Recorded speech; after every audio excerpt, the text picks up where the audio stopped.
ஓம் சத்குருவே சரணம். ஓம் சத்குருவே நம ஓம். ஓம் சச்சிதானந்தமே நம ஓம். ஓம் சத்குரு சச்சிதானந்த கணக்கன்பட்டி காளிமுத்து சாமியே நம ஓம் நம ஓம் நம ஓம். கம்யூனிகேஷனில் கூட மாற்றக்கூடிய ஒரு அமைப்பு ஐயாவுக்கு இருக்குது. அப்படின்னா இவரால் எல்லாமே முடியுங்கிறத நான் அறிந்து கொண்டேன்.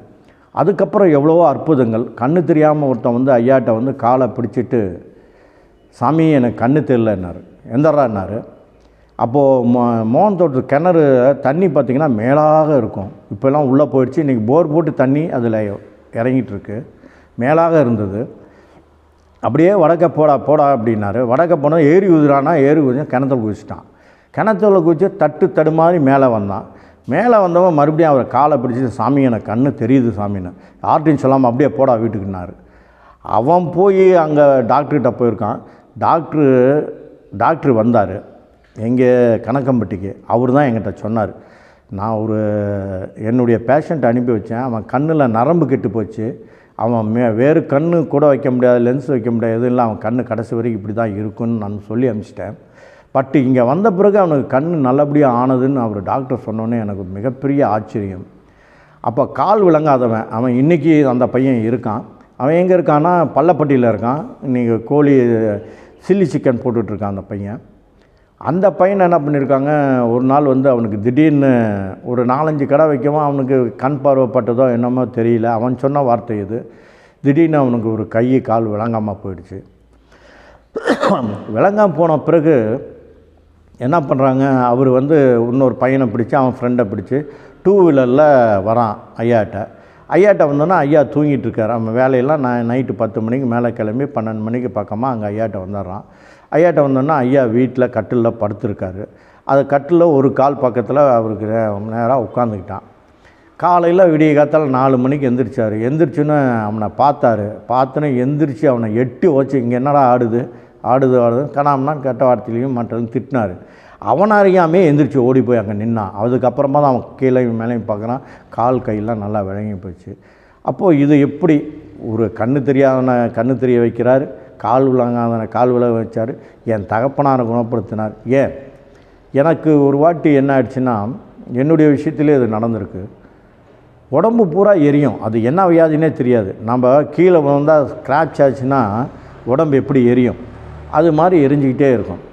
நானும் எத்தனையோ டாக்டர் பார்த்தேன். அலோபதி பார்த்தேன், சித்தா பார்த்தேன், ஆயுர்வேதிக் பார்த்தேன், அப்புறம் அக்கு ப்ரெஷர் பார்த்தேன்.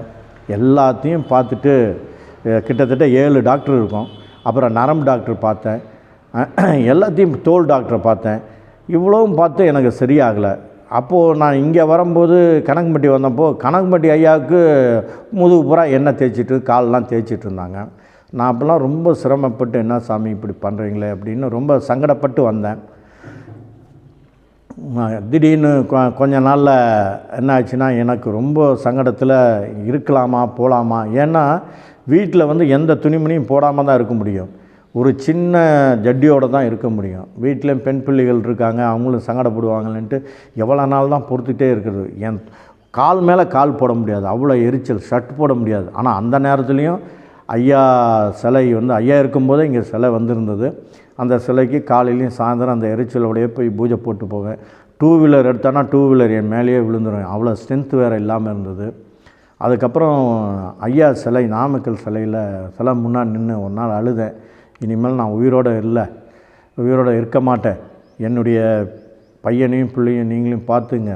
இந்த குடும்பத்தை உங்கள் குடும்பமாக வச்சு நீங்கள் பார்த்துங்க. நான் இனிமேல் மாத்திரைகள் பார்த்திங்கன்னா கிட்டத்தட்ட ஒரு 15 மாத்திரை இருக்கும். ஒரு 10க்கு மேலான மாத்திரைகள் தான். எல்லாத்தையும் தூக்கி எறிஞ்சிருவேன். இனிமேல் நான் இது பண்ண மாட்டேன், மாத்திரைகள் போட மாட்டேன், நான் உயிரோடு இருக்கலை அப்படின்னு சொல்லிவிட்டு கண்ணீர் விட்டுட்டு நான் வந்துட்டேன். 2வது நாள் பார்த்திங்கன்னா எப்படி இந்த எரிச்சல்லாம் நின்னதுன்னு எனக்கே தெரியல. இது வரைக்குமே அது ஒரு அதிசயம்தான். ஐயானால் முடியாதது எதுவுமே இல்லை. எல்லாரும் சத்குரு என்னன்னா சாதாரணமாக மனிதராக நினைக்கிறாங்க. அவரெலாம் மனிதருக்கு அப்பாற்பட்டவர். அவரை சொல்லப்போனால் சாட்சா எந்த ரூபம் வேணுமானாலும் காட்டக்கூடிய தகுதி உள்ளவர். எப்படி சொல்கிறேன்னா, வாடிப்பட்டியிலேருந்து ஒருத்தர் வந்திருந்தார். அப்போ இடுமன் கோயிலில் இருந்தார். அவர் தக்காளி வியாபாரம் பண்ணுறாருன்னு நினைக்கிறேன். அவர் மனைவி வந்து இந்த மாதிரி சாமியார்கள்லாம் நம்பாது. அவர் எப்படியோ கம்பல் பண்ணி சொல்லி இந்த முருகன் கோயிலுக்கு வந்தார். இந்த மாதிரி மூட்டைச்சாமின்னு ஒருத்தர் இருக்கார், அவர் போய் பார்க்கலான்னு இடுமலை கூட்டு வந்திருந்தார். அவர் சொன்ன கதை, இந்த உண்மை சம்பவத்தை உங்களுக்கு சொல்கிறேன். கூட்டு வந்திருக்காரு. அந்த அம்மாவுக்கு வந்து ஈஸ்வரன் மேலே தான் மிகப்பெரிய பக்தி. ஈஸ்வரனை தவிர வேறு யாரையும் கும்பிடாது. முருகன் கோயிலுக்கு வான்னு கூப்பிட்டு வந்துட்டு இவர் இங்கே கூப்பிட்டு வந்திருக்காரு.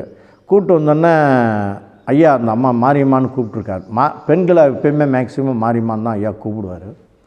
மாரியம்மா இங்கே வா அப்படின்னு கூப்பிட்ருக்காரு. எல்லாத்தையும் திருப்பி அனுப்பிச்சிட்டாரு, எல்லாம் வெளியே போங்கடான்னு. அப்போது ஒரு கல் திட்டு மேலே உட்காந்துக்கிட்டு, மாரியம்மா சிவபெருமானை நீ பார்த்துருக்கியான்னு இருக்காரு. பார்த்தது இல்லைன்னு. தான் அப்படி உட்காரு முன்னாடி அப்படின்னு இருக்காரு. முன்னாடி உட்காந்துது. கொஞ்ச நேரம் கண்ணை மூடு அப்படின்னு சாமி அப்படின்னு கேட்டிருக்கு. அது கண்ணை மூடனா அவருக்கு அந்த பொம்பளைக்கு ஒரு பயம் இருந்திருக்கு. இல்லை நீ சிவபெருமானை பார்க்கணுமா பார்க்க வேண்டாமான்ருக்கார். பார்க்கணும், கண்ணை மூடு அப்படின்ட்டுருக்காரு. கண்ணை மூடி ஒரு 5 நிமிஷம் கழித்து கண்ணை திறந்து இப்போ பாருங்கும். ஐயா உட்கார்ந்த இடத்துல அந்த கல் மேலே அப்படியே ஒரு புகை மண்டலமாக வந்து ஒரு ஜடாமுடியோட கையில் சுலாயத்தோட சிவபெருமான் காட்சி கொடுத்து அந்த அம்மா பார்த்தது. அதை வந்து அந்த தக்காளி வாடிப்பட்டிக்காரர் சொல்லும்போது மிக பெருமையாக இருந்தது. ஏன்னா சிவன் ரூபத்தை அவர் காட்டியிருக்காரு, எனக்கு வந்து ஆஞ்சநேயர் ரூபத்தை காட்டியிருக்காரு, நாமக்கலுக்கு பல முறை வந்திருக்காரு, நம்ம வீட்டுக்கு வந்திருக்காரு. எனக்கு ஏதோ ஒரு முன்தொடர்பு ஏதோ ஐயாட்ட இருந்தனால தான் ஐயா நாமக்கலுக்கு வந்திருக்காரு. அவர் இருக்கிற காலத்திலே சிலை வைத்து வணங்கக்கூடிய ஒரு தகுதியை எனக்கு கொடுத்துருக்காரு. நாமக்கல்லில் இன்றைக்கி ஜீவாலயம், சத்குரு ஜீவாலயம் என்று தொடங்கி பல பக்தர்கள் பயனடைய அளவுக்கு இங்கேயும் ஒரு மிகப்பெரிய ஒரு அமைப்பை உருவாக்கி வச்சுருக்காரு. இதுக்கெல்லாம் ஐயா தான் காரணம். ஐயாவை பற்றி சொல்லணுன்னா நம்மளுக்கு ஒரு நாள் பத்தாது. இருந்தாலும் நான் நிறைய அற்புதங்களை பார்த்துட்டேன். இப்போ சமீப கால அற்புதம் சொல்கிறேன். ஒரு பொண்ணு சின்ன ஒரு பெண் பிள்ளையை கூப்பிட்டு வந்தது. அந்த பிள்ளைக்கு என்னென்னா யூரினில் வந்து அதனுடைய சத்து பூரா போயிட்டு இருந்தது. நாமக்கல் அது வந்து முஸ்லீம் லேடி, ஏதோ பக்கத்தில் இருக்கவங்க சொல்லி திடீர்னு அவங்க வீட்டுக்கு தெரியாமல் இங்கே வந்தது. ஏன்னா அவங்களாம் முஸ்லீமில் வந்து அவங்க தீவிரமாக முஸ்லீம் பக்தர்கள், அவங்க மாமனார் மாமியார் அவங்க வீட்டுக்காரெலாம் தெரியாமல் இங்கே வந்து என்கிட்ட சொல்லவும் நான் என்ன பண்ணேன், அன்றைக்கி பௌர்ணமி அன்னைக்கு அந்த குழந்தைய நிற்க வச்சு எல்லோரும் 10 நிமிஷம் மனசில் போட்டுங்க, இந்த குழந்தைக்கு யூரினில் சத்து பூரா போகுது, அந்த குழந்தைய வந்து எல்லோரும் காப்பாற்றணுங்கிற மாதிரி மனசில் ஐயாட்ட சொல்லி அந்த குழந்தை நல்லபடியாக வரணும்னு மனசில் போடுங்கன்னு எல்லோரும் போட்டாங்க. அன்னையோட அது இதாகிடுச்சு. அந்த பொண்ணும் போயிடுச்சு குழந்தைய கூட்டிகிட்டு. ஒரு 4-5 மாதம் கழித்து வந்தோன்னா ஐயாட்ட பிஸ்கட் பாக்கெட் ஒரு 10 பாக்கெட் வச்சு எல்லாம் சாக்லேட்டு அது இதுன்னு வச்சு ஐயாட்ட வேண்டுச்சு. என்னம்மா விஷயம், திடீர்னு இத்தனை பாக்கெட்லாம் வாங்கிட்டு வந்திருக்கேன், என்னம்மா விஷயம்னு. சாமி நான் நேற்றுக்கு போயிருந்தேன், பாப்பா கூட்டிகிட்டு ஹாஸ்பிட்டல் டெஸ்ட் பண்ணி போயிருந்தேன், பாப்பாவுக்கு எந்த வித இதுவும் இல்லாமல் போயிடுச்சு. நீங்கள் கொடுத்த திருநீர்னால் அதை டெய்லி பாப்பா காலையில் வெறும் வயிற்றில் கொடுத்தேன். இப்போ இது நாள் வரைக்கும் எதுவுமே இல்லை, நல்லா இருக்குது, டாக்டர் வந்து எல்லா இதுவும் நல்லா இருக்குது, யூரின்லாம் இப்போல்லாம் நல்லா போகும், எந்த ஒரு ப்ராப்ளம் இல்லைன்னு சொன்னாலும் அந்த பொண்ணுக்கு மனசில் பயங்கர சந்தோஷம் பார்த்து என் மனசுலேயும் மகிழ்ச்சி இருந்தது. ஏன்னா இந்த மாதிரி அற்புதங்கள்லாம் ஐயானால தான் முடியும் அப்படிங்கிற ஒரு கோணத்துக்கு நான் வந்துட்டேன். அதே மாதிரி நம்ம வீட்டு பக்கத்தில் ஒரு பொண்ணு இருக்குது. அந்த பொண்ணுனுடைய அத்தை வந்து கோமா ஸ்டேஜில் சென்னையில் இருக்காங்க, அட்மிட் பண்ணிட்டாங்க அப்போலோ ஹாஸ்பிட்டலில். டாக்டருங்க என்ன சொல்லிட்டாங்க, இந்த லேடி எந்திரிக்காது, அவ்வளோதான், இனிமேல் இன்னும் கொஞ்சம் 2 நாள் இருந்துட்டு வீட்டுக்கு கூப்பிட்டு போயிடுங்க, அவ்வளோதான், இனிமேல் கடைசி வரைக்கும் இதுதான் ஸ்டேஜ் அப்படின்ட்டாங்க.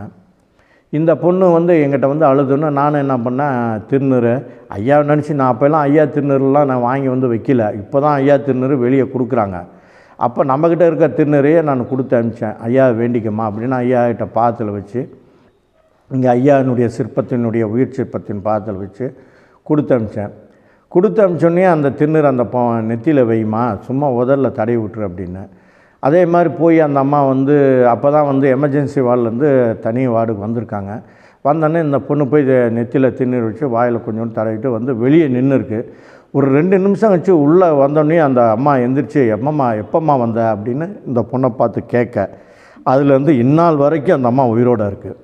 இதெல்லாம் என்னன்னு சொல்கிறது, நான் ஒரு மருத்துவ கடவுளா இல்லை சிவபெருமானா, நாம் வணங்கக்கூடிய கடவுளுடைய அற்புதங்கள் பூராமே இவர்கிட்ட இருக்குது. அப்போது என் மனதில் ஒரு நினைவு வந்தது. இனிமேல் நம்ம அங்கே இங்கேன்னு சுற்றுறதை விட ஐயாவை தவிர வேறு இது எல்லாத்தையும் பார்த்துட்டோம், கடவுளை நேரில் பார்த்துட்டோம், இனிமேல் எங்கே போனாலும் என்ன ஆக போகுது, கடைசி வரைக்கும் இவர் தான் நமக்கு அப்படின்னு இவர்கிட்டே சரண் அடைஞ்சிட்டேன்.